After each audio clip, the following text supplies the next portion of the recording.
Hello and welcome. I'm Cordovan from the DDO forums, here with our latest DDO Community video update here for Dungeons & Dragons Online. Thanks very much for visiting. So what have we been up to in Dungeons & Dragons Online this past week? Probably the biggest thing that happened was Update 15 Patch 1 arrived. That was on Wednesday.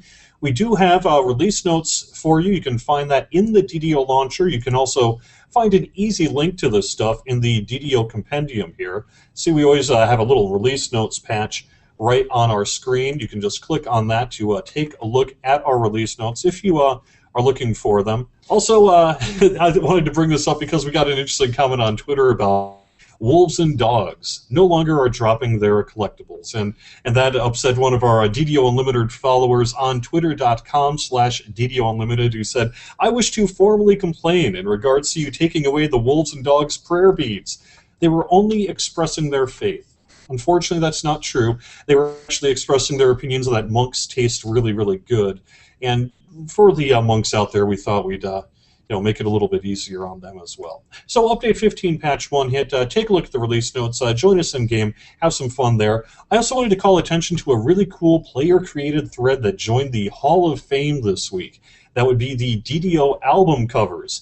A bunch of players have come together and put together these cool square album covers with DDO artwork, sort of DDO themes, sort of riffing on classic rock and other cool album covers out there. Also on the community front, a player by the name of JJ Flanagan, well known to many DDO folks, has put together his puzzle solvers and Caneth crafting apps in app form. They were web page based, that's still there as well, but if you have an iOS device or an Android device, you can now get separate apps just for those things. It's really, really exciting news, and it was really cool to see JJ Flanagan talk about that and make that big announcement this week. We have some links to that as well in the DDO Chronicle. Let's see, what do we have to go? Oh, Tolero had mentioned that we have our Ask the Mimic, where we want to answer some questions that you guys put to us every time we do one of these community videos. As you know, the Mimic can take many, many forms. It can take any form, as a matter of fact, that it wants to. That's why it's a Mimic, right?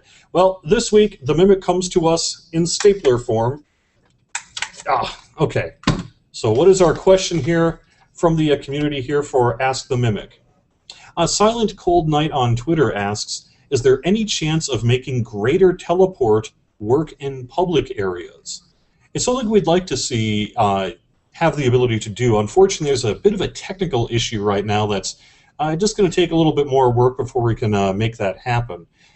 What happens is the greater teleport works on an area of effect property, so anyone within that area can accept the greater teleport. Well, right now our spell tech doesn't allow it to differentiate between who's in a party and who's not. So if we were to allow greater teleport to work in public areas, right now anyone who is within, say, I don't know, next to you in a bank or whatever like that, would get the teleport function, and it would just cause some screwy issues there. So unfortunately right now, it's just going to take a little bit of a technical hurdle before that's something we're able to do. But it is something that we have talked about on the DDO dev team, and I know that's something they'd like to do here at some point in the future.